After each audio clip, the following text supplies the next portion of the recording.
Hi everyone, welcome to this event. My name is Matteo. I am the head of the tutorial team for the conferences in Develer. I'd like to remind you that if you like this, the event of this year, you may like to thank us, me, Fabio, Mirko, Daniele, and Federico. While if you didn't like them, it's my fault. If you are interested in knowing what we are preparing for the next year, subscribe to the newsletter by clicking above. Today, I am here as a moderator and presenter instead of Laura and Latara to welcome you to this GoLab event, Baker, a story about building big data pipelines in Go. First, I'd like to introduce the guests for this evening. So the first guest is Valentino Volongi, also known as Dalton. We met many years ago at one of the first Python conferences in Italy, but now you will find him more often in another time zone as CTO of NextRoll.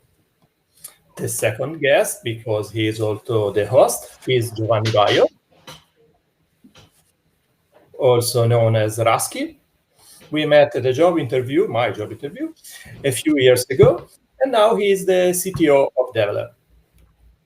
While you may already know something about Develer, that, for example, we try to be the optimal development partner for a wide range of clients, you may ask who is NextRoll and what they do. So I'm going to leave the first question to Valentino to introduce the audience, something about NextRoll, and something about the data streams that led to the creation of Baker. Hey, thank you, Matteo, and thanks GoLab for having us here to have this nice conversation. NextRoll is, well, as Matteo said, I'm the CTO of NextRoll and also co-founder of the company. We started that company in 2006. With the intent of helping small, medium businesses of any kind, of any vertical, to display and manage their marketing online. And to this day, this is still the mission. Effectively, it has grown in size. We now have tens of thousands of customers, over 30,000 customers. We have two business units. The one that works with retail companies that sell products to retail, and a business unit that works with companies that sell their products to other companies, called AdRoll and Rollworks. And effectively, our product portfolio goes from online advertising, which I'm sure everybody is aware of, with all of the privacy implications and evolutions from legislations around the world, to email marketing and just marketing on the website directly, and analytics and attribution, which is a particular kind of feature that allows customers to determine the causality relationship with the marketing campaigns and the results that they achieve with those. In order to do all of this, you can imagine there is a lot of data is generated. One particular aspect around data generated is advertising today is traded in real time globally. And I mean it in the strict sense of the word real time. We receive about 150 billion requests per day. That's a peak of 4 or 5 million requests per second, and globally. And each one of these requests individually must be replied to within 100 milliseconds. So we have 100 milliseconds for processing, understanding the request that we received, typically from the likes of Google, for example. And we have to then query a machine learning model for the price that we're willing to pay for this particular ad, or if we're planning to send an email, of which we send many hundreds of millions, we have to determine what's the best content to put inside this email for this potential customer of ours to achieve the results that they're aiming for. And yeah, in order to do this, we receive the data coming from our customers, and this is where the relationship with Giovanni, professionally speaking, really started to take for a turn for the better, and we started to work on Baker many years ago. I think at this point, maybe it was 6 years ago, something like that. Something like that. Yeah, we were 6 years ago. So in general, we ingest on a daily basis. We ingest something along the lines of 400 terabytes of data are ingested. Many of those come through the exchanges, but all of this data needs to be processed effectively as a stream in real time, because we need to replicate all of that data globally after we receive it, because and process it, because the speed of light has certain limitations, and those 100 milliseconds that we need to respond within, they're fixed. And so 6 years ago, I think you, Giovanni, came to the US, right? We were sort of working together already. Yeah, because we first met actually doing the PyCon Italia conference. We actually co-founders of the PyCon Italia Association. And we met in 2006, maybe 2005 or 6, and we started making this conference together with, of course, other people. And so we were in contact, professionally speaking, for this conference for a long time, but we haven't had the chance to work together on some projects. And then at some point, Valentino called us and tell us he was looking into a contractor to do some job and was looking into Develer. So we started working remotely for them. They are based in San Francisco. We are in Italy, of course. So there is also some time zone challenges to fight. But anyway, so I think we had just started. Maybe we were working for a few months. I don't remember exactly the details. So at some point we decided to flew the whole team to San Francisco to actually, meet in person with other colleagues there. And I went with the team there, and I stayed for a week. Took a chance to also meet the founders of NextRoll and the board in general to see how Develer could fit into their company better. And back at that time, I think the point was that you, Valentino, invited me to like a post-mortem meeting that just happened in that week. It was a post-mortem about some big data infrastructure, right? Yeah, we were using this Java application called Apache Storm, that I think is still around. I think now it's version 2. It was originated from Twitter. Created this framework for real-time stream processing, and together with it, they worked on the Lambda. They were some of the first people talking about Lambda architecture. So having the ability to run the same code on a stream and in batch mode. And the first version of Storm that we were using back then just had a lot of stability problems, and it failed frequently. Couldn't handle the load. We were deployed in Amazon AWS. This was a lot of instances, and the core of the work that this was doing was effectively receiving CSV lines coming from these real-time streams from Amazon Kinesis, and it was supposed to parse these lines, validate them as best as it could, gather some fields from the CSV, and then re-upload this data back into DynamoDB around the world. So for a single line that would come in, it may have needed to do 4 or 5 writes to DynamoDB, depending on the region. And I just couldn't. I've been a software developer for over 20 years at this point. It's sometimes you just take a step back when you deal with these infrastructures, and you're like, how can this operation, it's so trivial, You're just receiving CSV lines on one side and writing them on another side. It's a single step. How can this be giving us so many issues? It wasn't even the first time we had a postmortem of that kind. And for a long time, I was asking the team to rewrite it or figure out how we could avoid problems. The team kept telling me, it's not a library. We just need to use it a little bit better or something like that. And after a few years, my patience ran really thin. And while you were in San Francisco, I think we started talking about Go or Rust. I was undecided between the two, and I think you convinced me to go with Rust. Sorry, you convinced me to go with Go. Mm-hmm.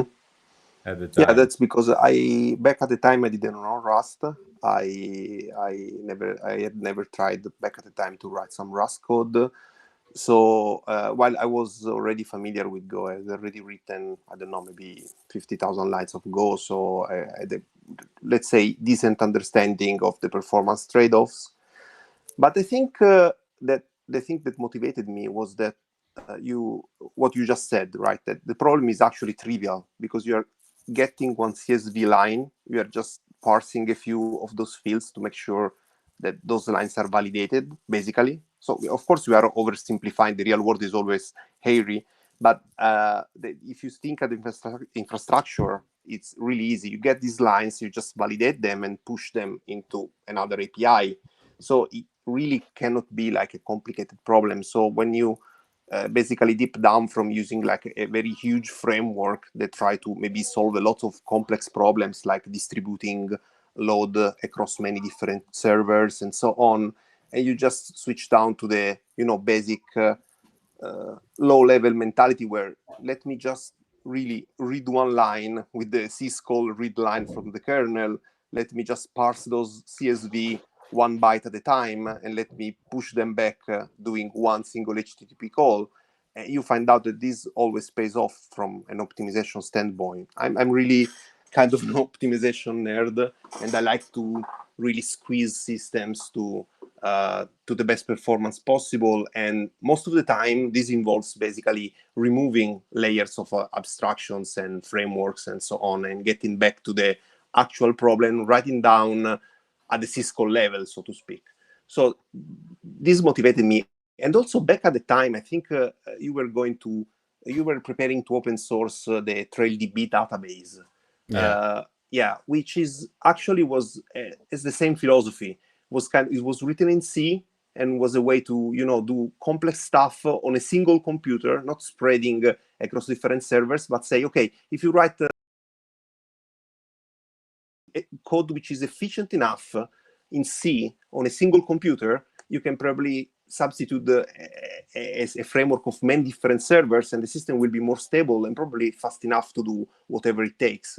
So basically, it was the same approach that I started thinking, why we cannot do this for the CSV parsing problem, basically. Yeah, and you said, I think. You said, I think Go can handle that. I think that was it that you mentioned this to me. Like, I think a single server in Go can probably deal with this. And I said, are you sure this is going to be something like 200,000, 500,000 scale lines per second that needs to be processed? And we're like, yeah, maybe it can do it. Maybe it's going to be two servers, but it's going to maybe do it.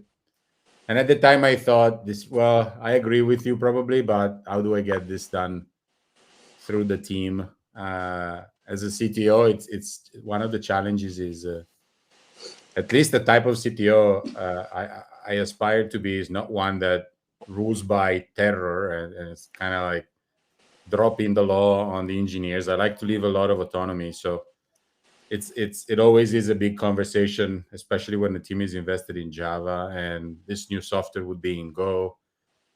They would ask a lot of questions. So all of their skill set would start from scratch in a way. I think I disagree, but some engineers have this mindset, and so at the moment I wasn't sure. So I think kind of like in secret from the team, I started working on my own time on this. Yeah, I remember you telling me, please make sure don't tell your team because I don't want the word to spread around the company.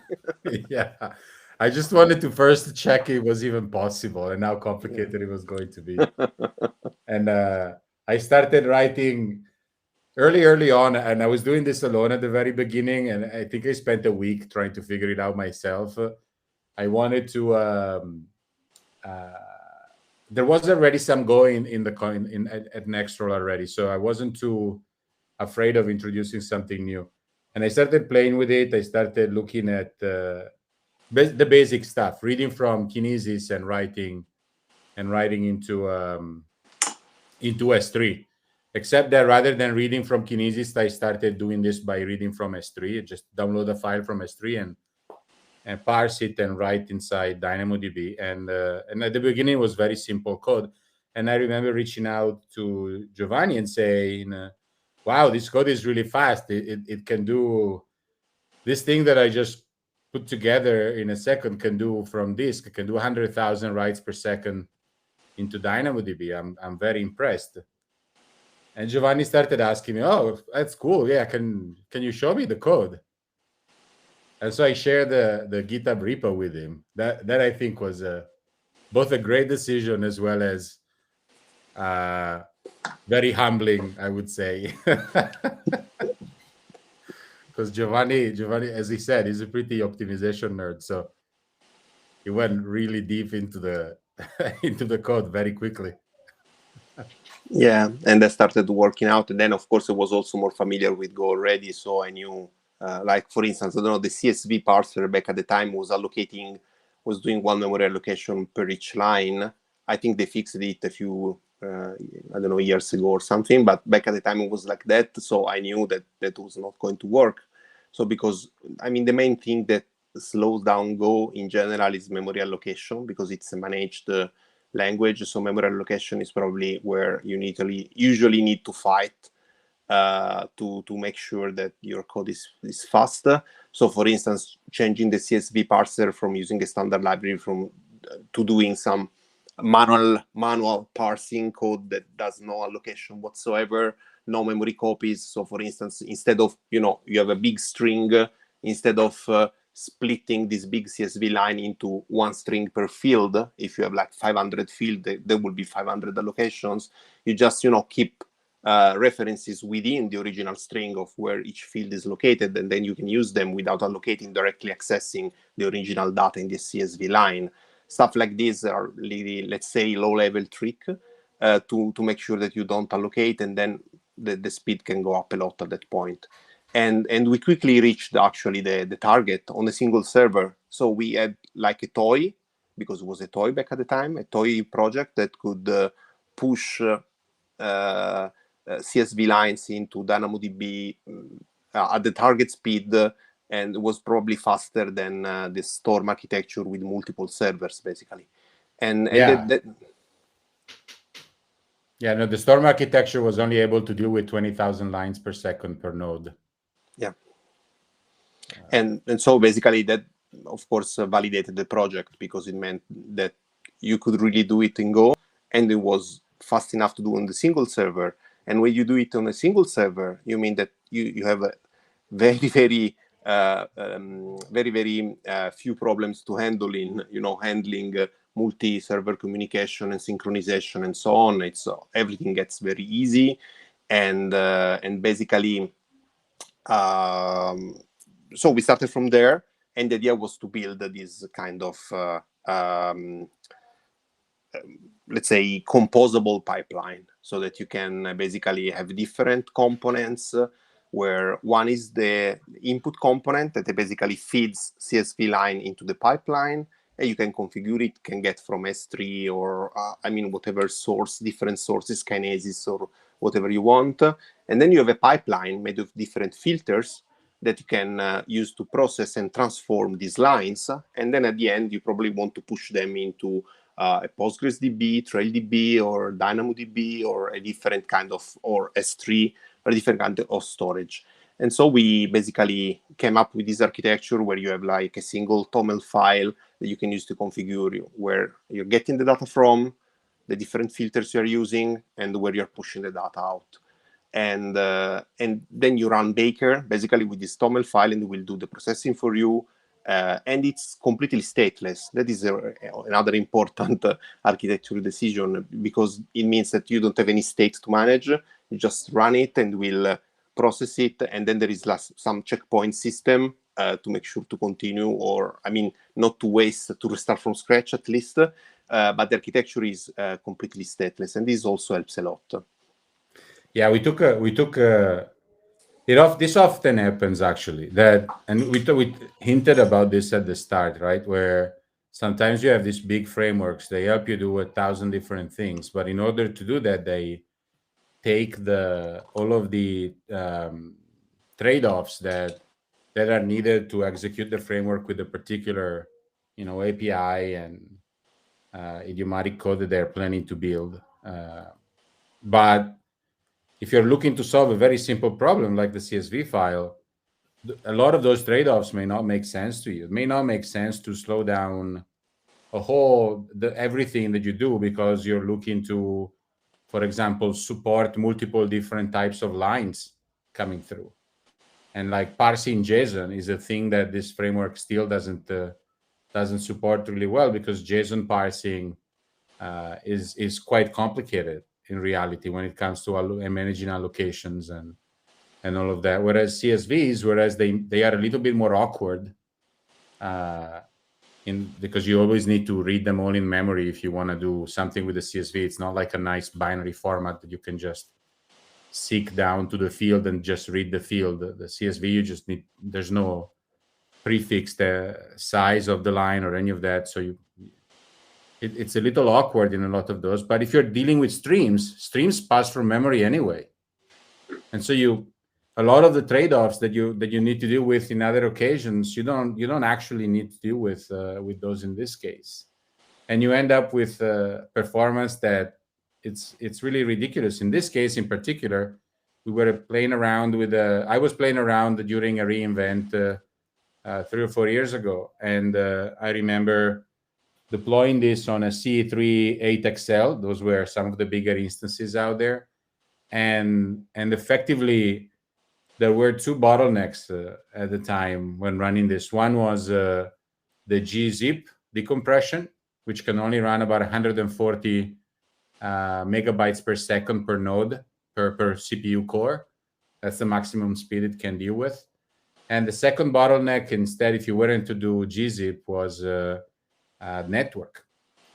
So you basically would have the CPU sitting idle because waiting for the network, or you'd have the CPU busy decoding the gzip stream and the network doing nothing, which was actually one of the motivating reasons why we decided to effectively move all of our compression to Z standard, which is much stronger compression than gzip. It's about 2x. And on the average case is about 2x better than gzip, but it's 10 times faster at decoding. So you get 1.2 gigabytes per core per CPU, and you get rid of both of those bottlenecks. You end up with now the CPU is back to being the bottleneck, and in those situations, Baker is able to push a million records per second, process a million lines per second off of a single box. It's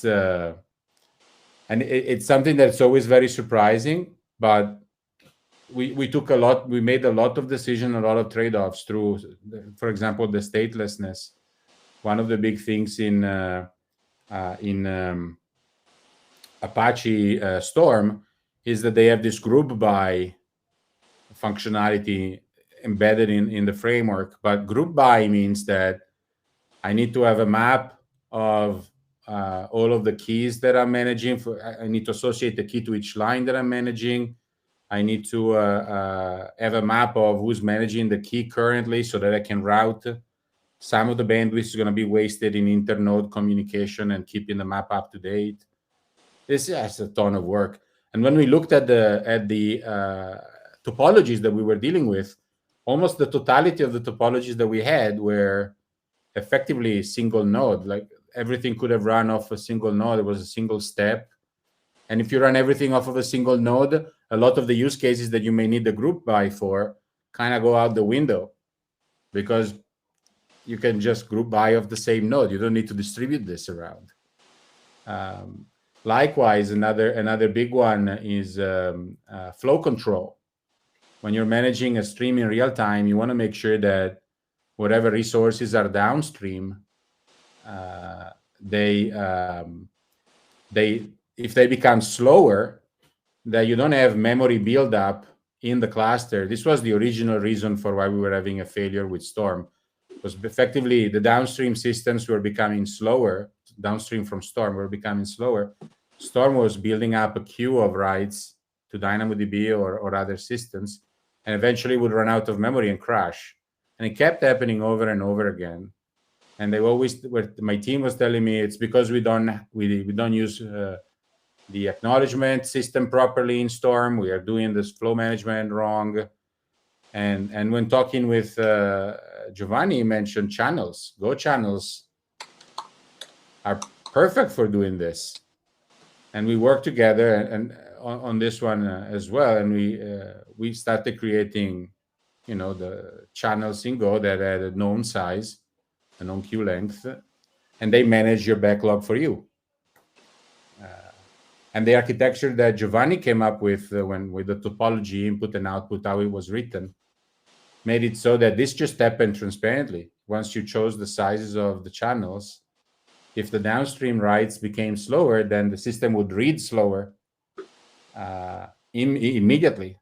So the system effectively, once at volume, it never changes how much memory it uses. It's always about the lines that are on flight, the average processing of each line times how many cores, workers, and whatever you deployed, and that's it. Stable.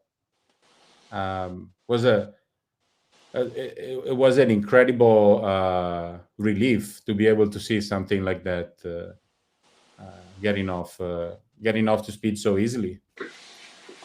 Yeah, like a pipeline of channels in Go, you can basically make sure that from the input you feel the back pressure coming from the output if the output is too slow, which means that you don't need to have a way not to buffer indefinitely, but it's by itself. It makes sure that if the output is low, everything will get full. Every channel in the pipeline will get full back to some point where the input will block because the first channel is full, and then automatically the system will just, let's say, pause, slow down, so that to cope with the reduced speed of the output.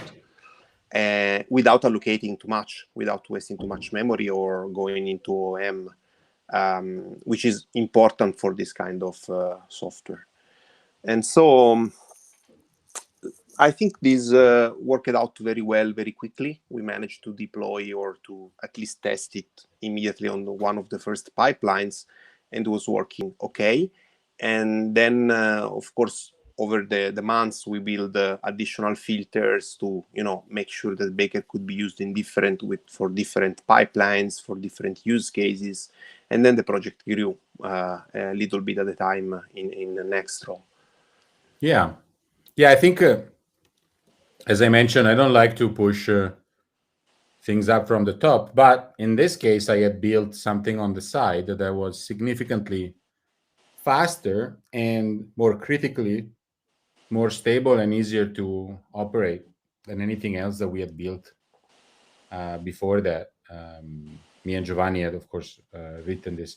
And not only that, but as I mentioned, this was initially thought of for managing streams, but in practice, if you streams from Kinesis, but in practice, we ended up developing it for files from S3, and files from S3 are more like files from a file system. So we ended up, one of the things we did was also extend this new system to be able to also process files in a batch fashion, effectively, so that it could read files from S3, parse them, process them, re-output a log line on the other end, or a different format of a log line, to a file and then upload back this file to S3 for processing by another stage. And other people in the company at that point, they were looking for a system that was capable of processing large amounts of data, talking about petabytes at this point, and do this across a ton of instances and reliably. And in particular, this is the critical aspect on the spot market. So on AWS has this class of instances called spot instances, where rather than paying a fixed price and they remain with you forever until you turn them off, when you work in the spot market in AWS, you effectively, at the time, you would run an auction. You would bid, say, 10% of the price of the instance on demand.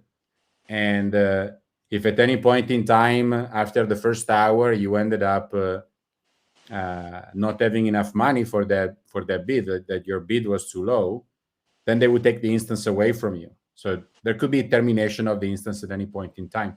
So it was critical that there wasn't state around when dealing with this, that you could restart the instance and redistribute the job to it quickly, and that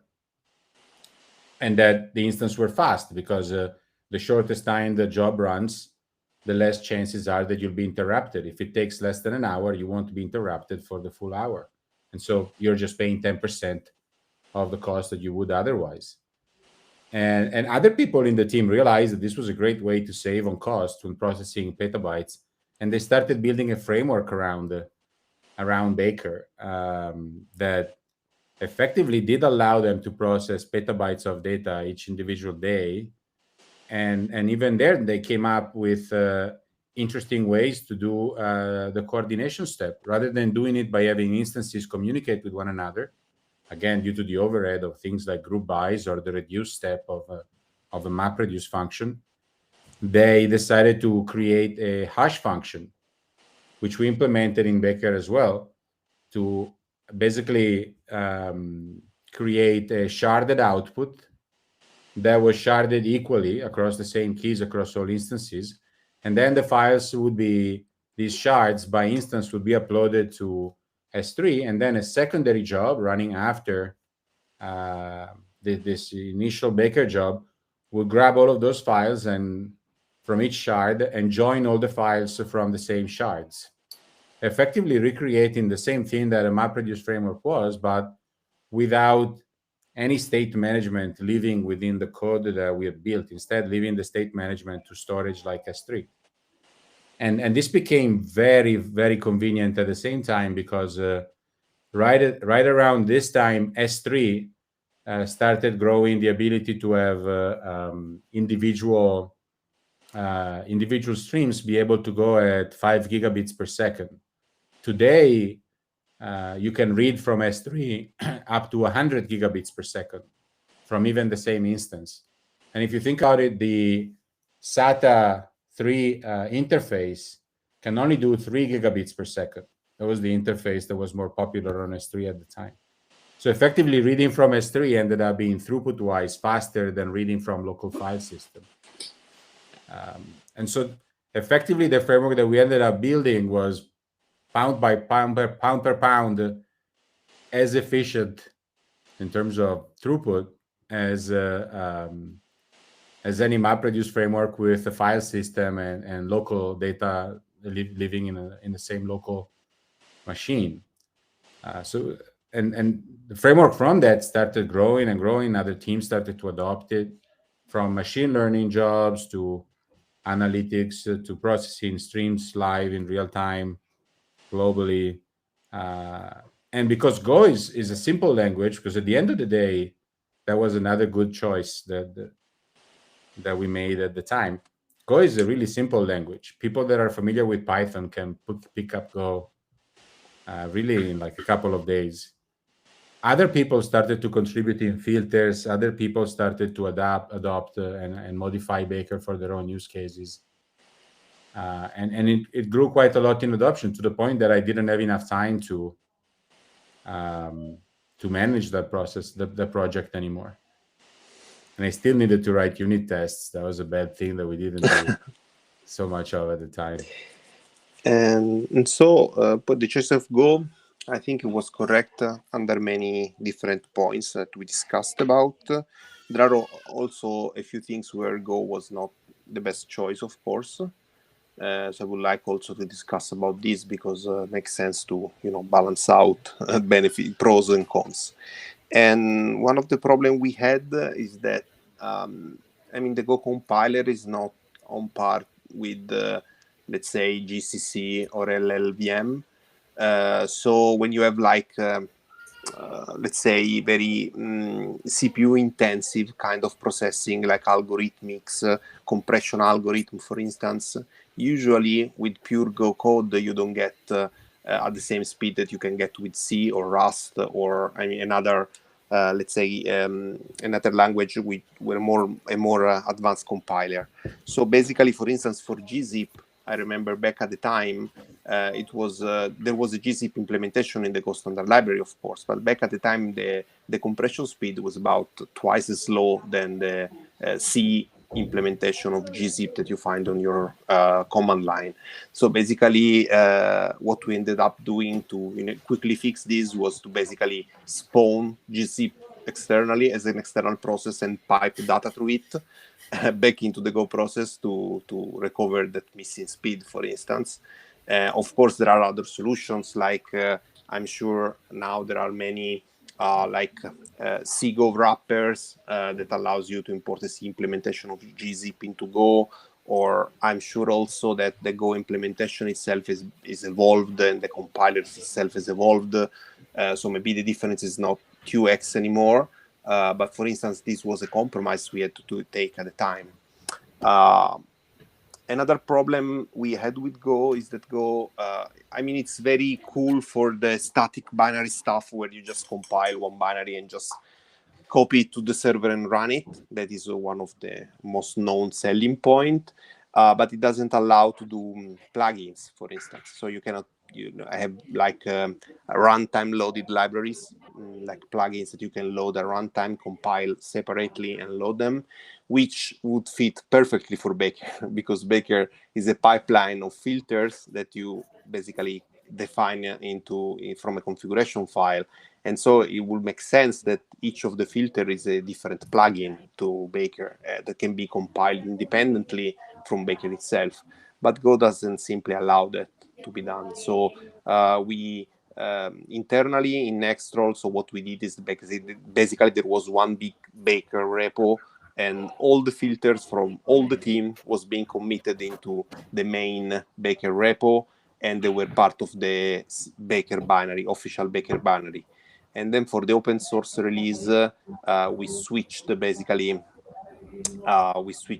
a different model where basically Baker can be used as a library, so that yes, as a framework mainly. So basically, you can write your own filters and register them into the Baker core and then run Baker. Just as a way to work around the plugin system. I think in another language, the solution would be easier. We'll just provide a small SDK to write filters, basically. Yeah.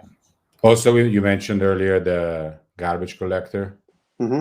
How much work we do in Baker to make sure that nothing is ever allocated unless it's absolutely necessary. Mm-hmm. And there are other frameworks out there that are similar to what Baker does. But for example, because they chose to parse more type of lines, they end up allocating a lot more. And it just doesn't work for us effectively. We had one speed really is critical. And for example, one thing we did recently is optimize the reserialization of a line coming through Baker. In case you may make updates. For example, one decision we made back then is never modify the line coming through. We allocate a fixed array, a fixed slice of say 256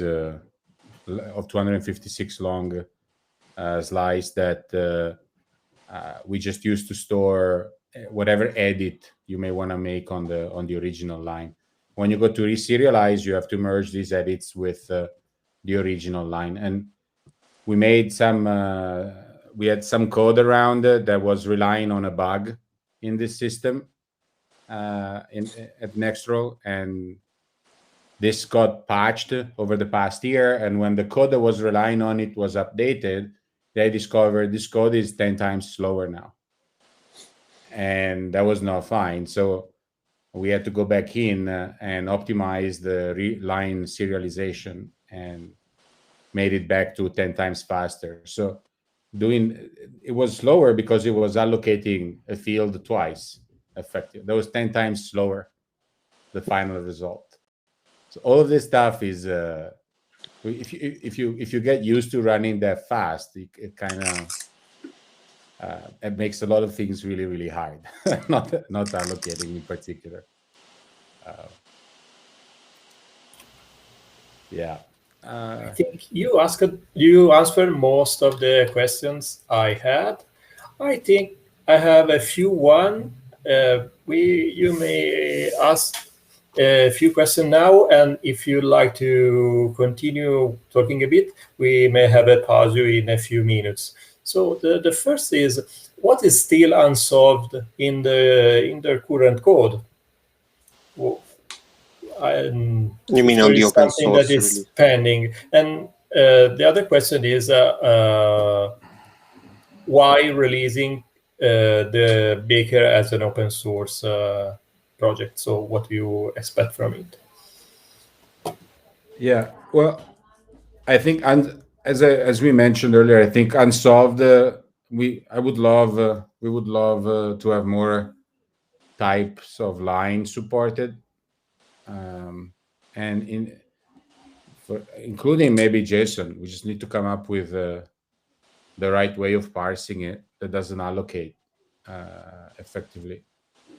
And another aspect that would be nice is more unit testing for the entirety of this system. Because it was developed a bit more of an experiment.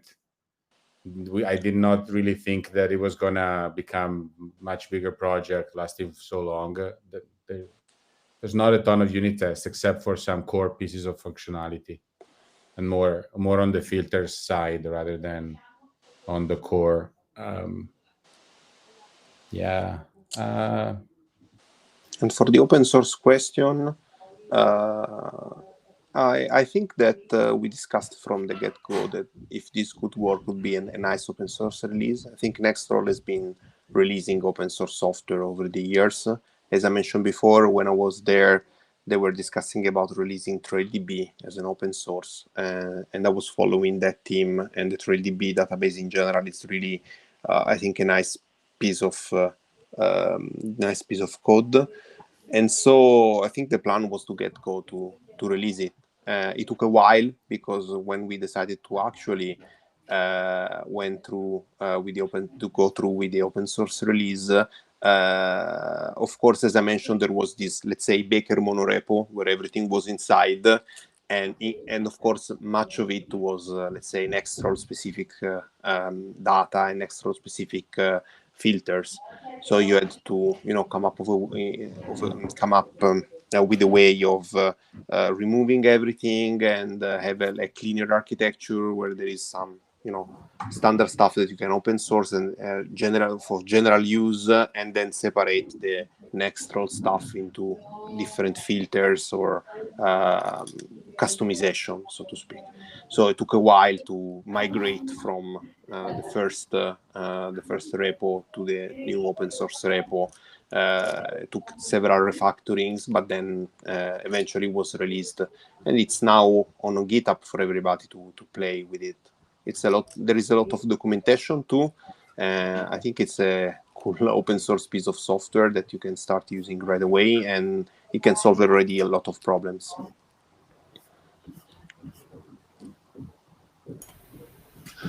Okay, I think we can, if you are interested in the chat, you can see the links of the main website of Baker or the GitHub page. And we can have a short break, a 5-minute break, to let anyone get up and drink something. We will later open the question slot. So if someone in the audience has something to ask, think about it, and we will open a special chat for it. Don't use the main one because we will lose the questions inside there. So we can see you later in 5 minutes, and we'll be back at 18, or I don't know your time zone, in 5 minutes. Goodbye. See you later. Cheers.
Okay.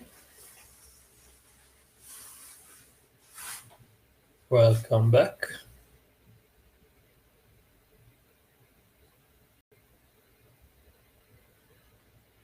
Okay, welcome back.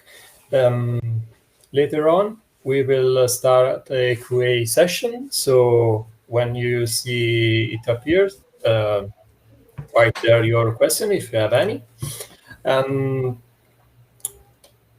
Going down, I think you answered a lot of my doubts about Baker. So mainly, there was one time a complicated system with multiple servers that was ingesting some data at very high frequency, and you ended up writing it as a single process that runs on a single machine that does better the same work. So maybe you haven't had a reason to explore how to scale it even more. You run it on a bigger machine. Partly, I think at the same time, we take advantage of some of the functionality already provided by Amazon.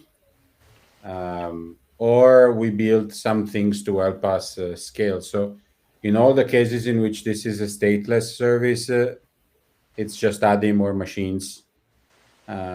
Each of them processes its own shard or set of files.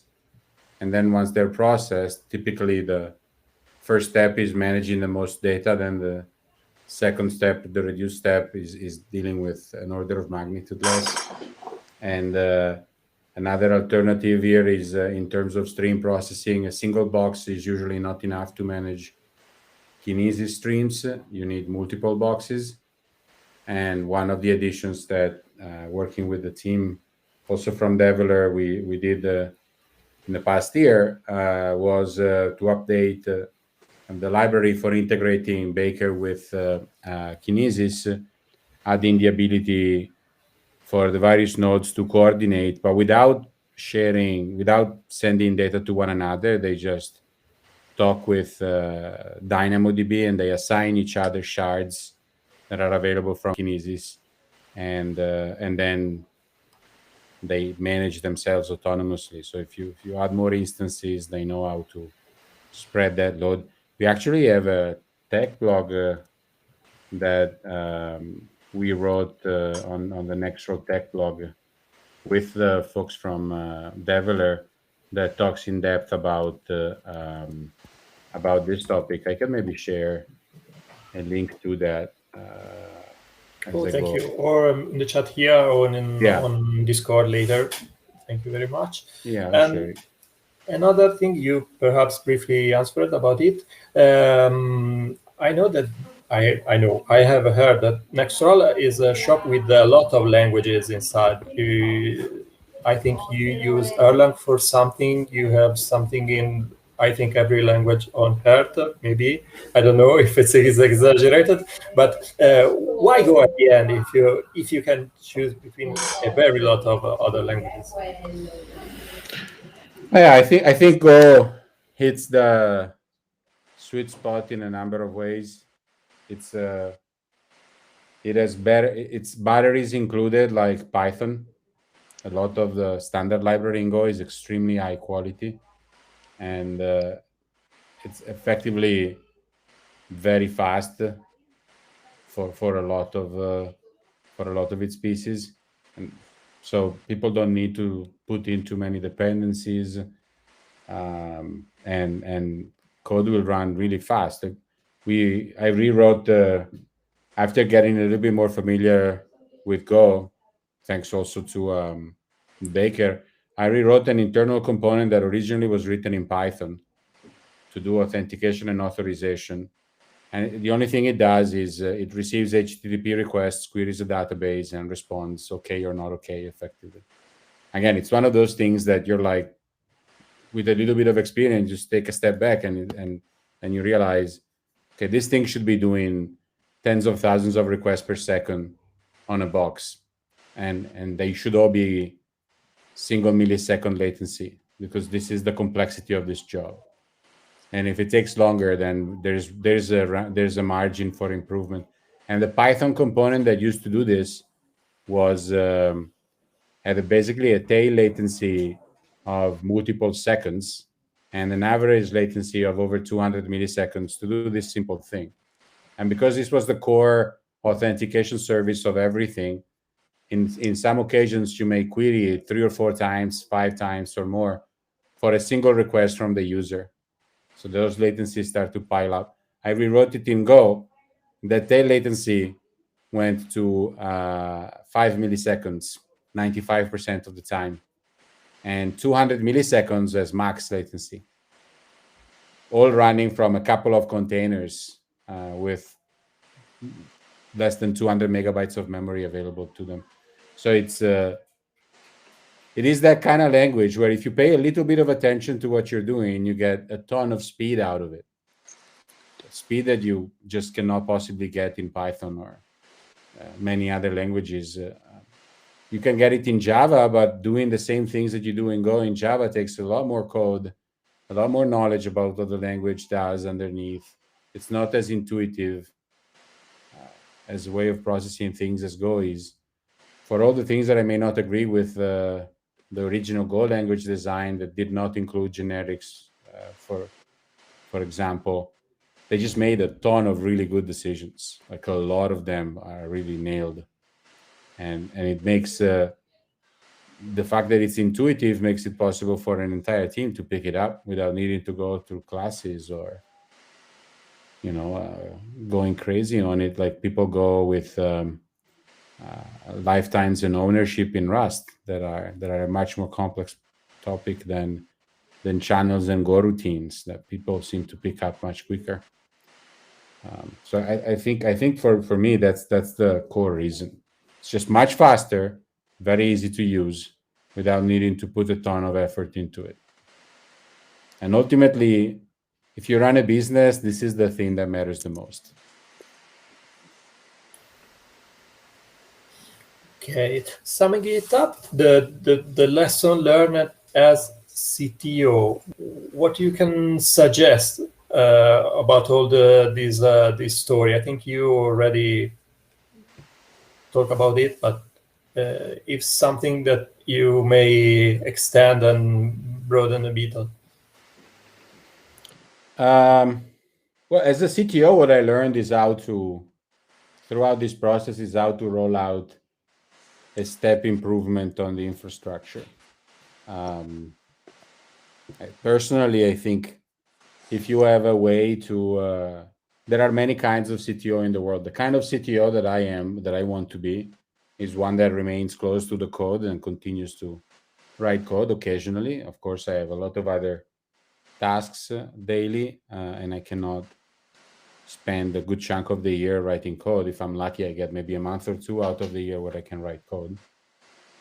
But what I learned is sometimes there is a way to work with your team, and if you realize something you're doing is incredibly inefficient, and that if you've solved that inefficiency, you could create opportunity for everybody to be more productive, then that's a good place to go as a CTO. And if you can write that code with some experience, you can realize these things don't work the way they are. They could be 10, 100 times faster.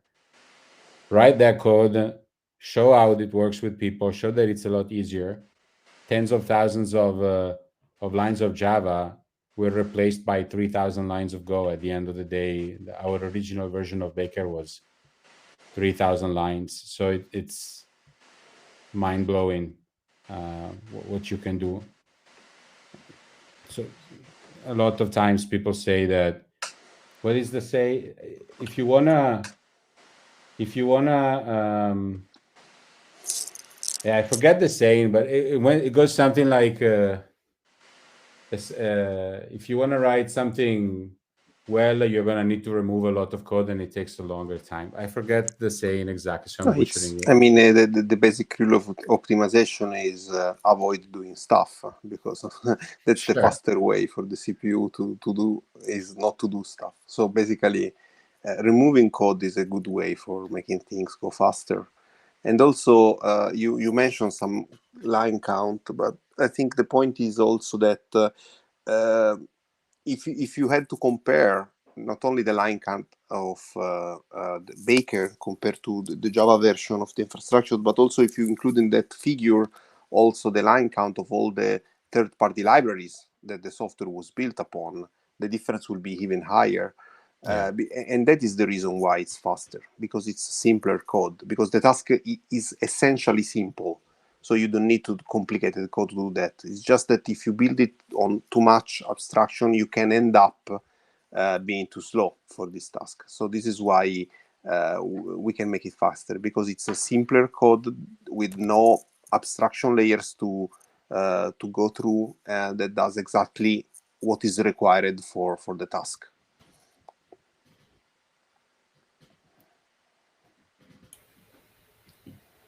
Okay, I think we can open the question.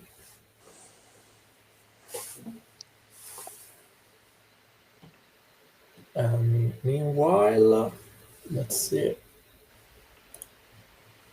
Meanwhile, we are opening it. Do you have some idea? Can you tell us the smaller cases or the strange cases you have seen Baker use it in, both inside NextRoll or outside? To maybe not everyone has a multi-terabyte stream of data to manage. So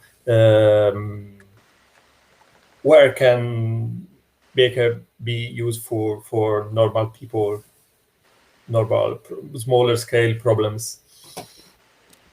Well, I mean, you can technically use it for any use case where you need to download data from a location and do something quick on it and write it back. Tabular data.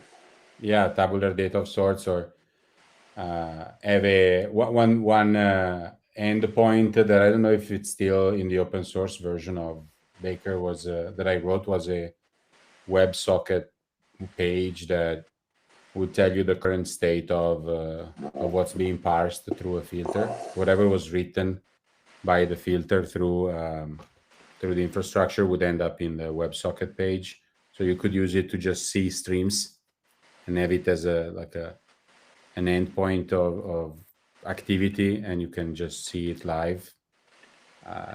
You could, I mean, we have used it for a lot of things. We tend to use it for one-step data pipelines, but because it's a library, you could use it on a command line interface software if you wanted to. For example, I see now that we have 130 something stars on the project on GitHub, but none of these folks have wrote back to us saying if there's something nice that they're doing or for issues about it. So we have 12 forks though. Okay. Are you interested in filters, or I've seen the code is AWS centered. So are you interested in some other input or output to contribute back or stuff like that? Yeah, for sure. Okay. We would always maintain though that the requirement of being extremely fast, not allocating, being stateless, so no state management inside Baker. Those would probably be tenets that we would continue to try to live by. But other than that,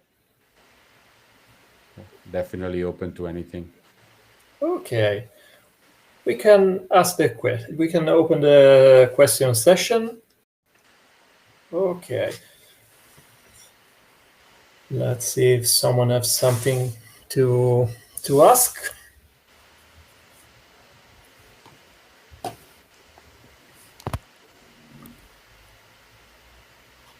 When we are waiting,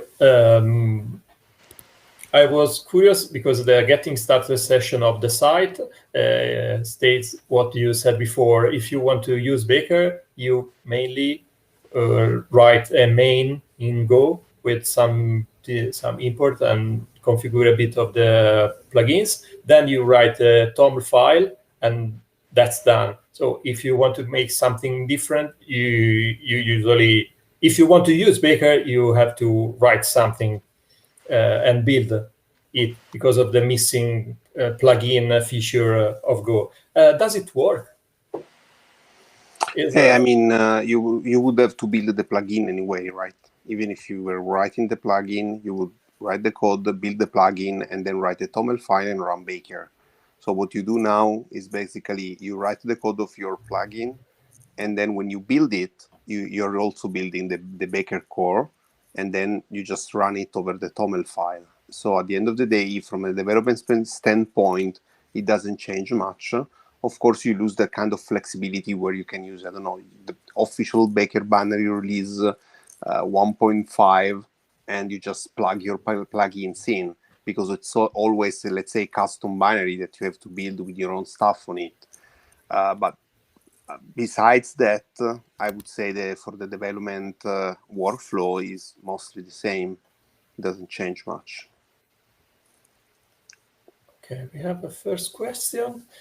Is some kind of observability existing in Baker, for example, export metrics to Grafana or stuff like that?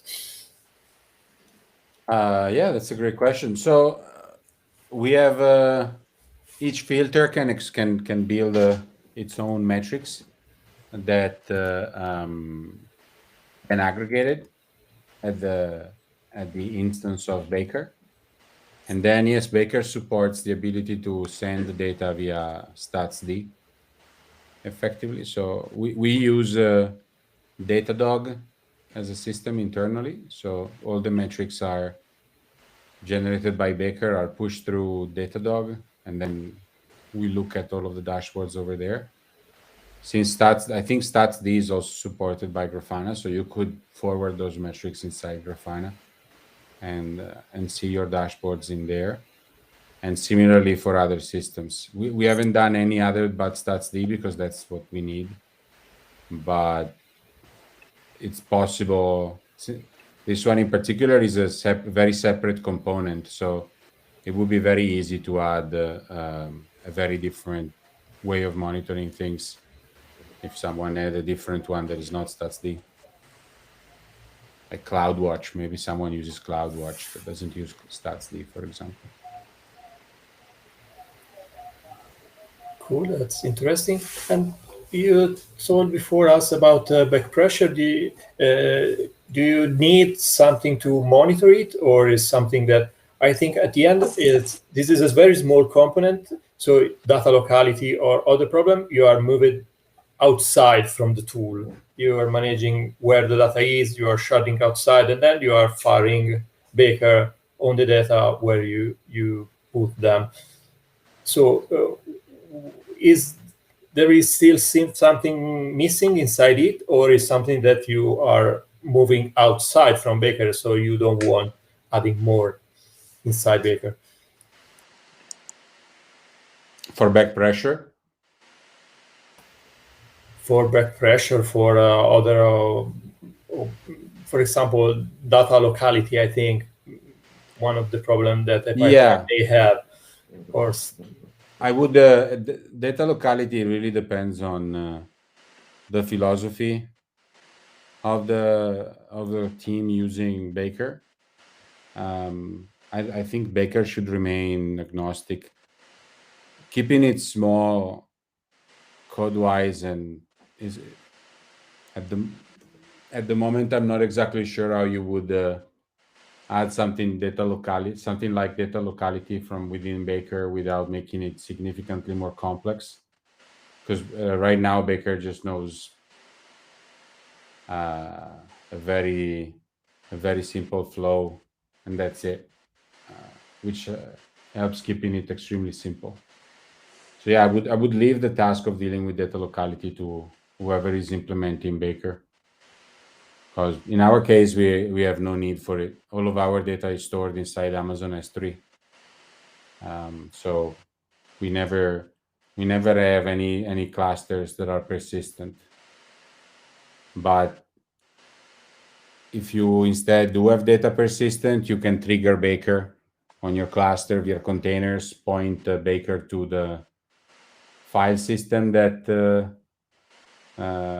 to the directory in each machine, that contains the data that is local, and then run it on that box. And if there are other boxes as well, then store the results somewhere that can be reached, and then process the results, maybe still with Baker, or maybe with something else if you have something else there. That's another topic here, a corollary of what we've been talking about on using sometimes not using big frameworks, but using small files, is that it may not be optimal to use Java for the entirety of the job. Some tasks may be better in Go, some other tasks may be better in Rust, some tasks may be better in another language.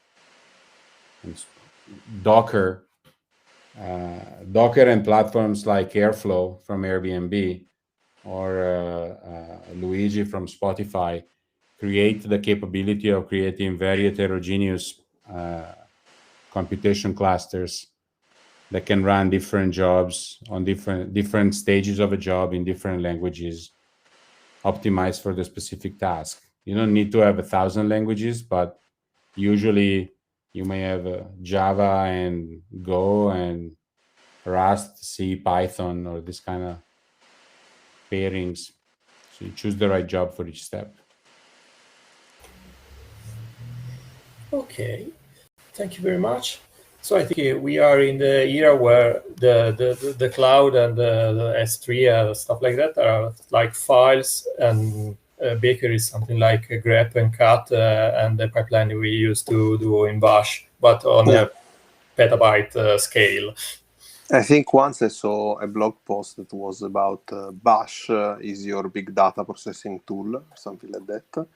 It was kind of a joke blog post, but I immediately thought of Baker while reading it, because I think the basic idea was the same, is that you can basically use simple tools to do this kind of flow processing very efficiently. Okay, I think that's all. We have no other question. I'd like to thank you very much for being with us and sharing the story of Baker. I think one of the first questions in the chat was, do you plan to do a workshop or something like that on Baker? Sorry, this is not the time for a workshop, but we accept the suggestion, and we may do something in the next edition of GoLab, maybe. We will think about it. And I think that's all. If you want to follow us, maybe we will show again the link to the newsletter, or if not, you can find it on Discord. And I think, okay, it's up here. So thank you very much. Thank you, Valentino. Thank you, Giovanni. If you want to hang out a bit later or after dinner on Discord, you are welcome. Maybe someone has something to ask or to share with you. So have a good evening and good night. Thank you Very much. Cheers. Goodbye. Thank you.